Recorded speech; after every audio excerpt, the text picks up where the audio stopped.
आज हम जानेंगे शिव के क्रोध की पुरानी कथा के बारे में। महर्षि भृगु ब्रह्मा जी के मानस पुत्र थे। उनकी पत्नी का नाम ख्याति था, जो दक्ष की पुत्री थी। महर्षि भृगु सप्त ऋषि मंडल के एक ऋषि हैं। सावन और भाद्रपद में वे भगवान सूर्य के रथ पर सवार रहते थे। एक बार की बात है, सरस्वती नदी के तट पर ऋषि मुनि एकत्रित होकर इस विषय पर चर्चा कर रहे थे कि ब्रह्मा जी, शिव जी और श्री विष्णु में सबसे बड़े और श्रेष्ठ कौन हैं। इसका कोई निष्कर्ष ना निकलता देख उन्होंने त्रिदेवों की परीक्षा लेने का निश्चय किया और ब्रह्मा जी ने के मानस पुत्र महर्षि भृगु को इस कार्य के लिए नियुक्त किया। महर्षि भृगु सर्वप्रथम ब्रह्मा जी के पास गए।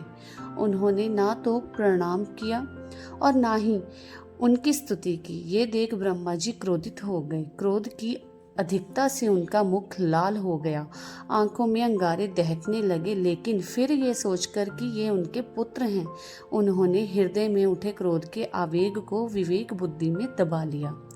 वहां से महर्षि भृगु कैलाश गए। देवादिदेव भगवान महादेव ने देखा कि भृगु आ रहे हैं, तो वे प्रसन्न होकर अपने आसन से उठे और उनका आलिंगन करने के लिए भुजाएं फैला दी।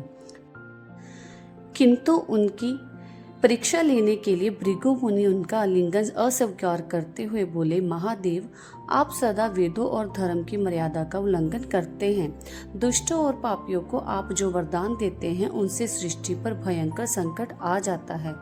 इसलिए मैं आपका आलिंगन कदापि नहीं करूंगा।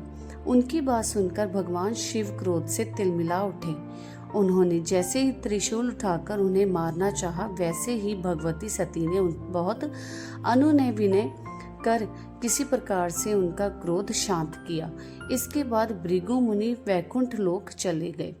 उस समय भगवान श्री विष्णु देवी लक्ष्मी की गोद में सिर रखकर लेटे थे। भृगु ने जाते ही उनके वक्ष पर एक तेज लात मारी।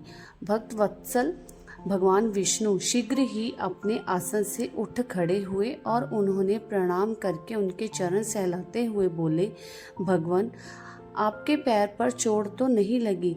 कृपा इस आसन पर विश्राम कीजिए। भगवान, मुझे आपके शुभ आगमन का ज्ञान ना था, इसलिए मैं आपका स्वागत नहीं कर सका। आपके चरणों का स्पर्श तीर्थों को पवित्र करने वाला है। आपके चरणों के स्पर्श से आज मैं धन्य हो गया। भगवान विष्णु को ये प्रेम व्यवहार देखकर महर्षि भृगु की आंखों से आंसू बहने लगे। उनके बाद वे ऋषि मुनियों के पास लौट आए और ब्रह्मा जी, शिव जी और श्री विष्णु के यहाँ के सभी अनुभव विस्तार से कह बताया।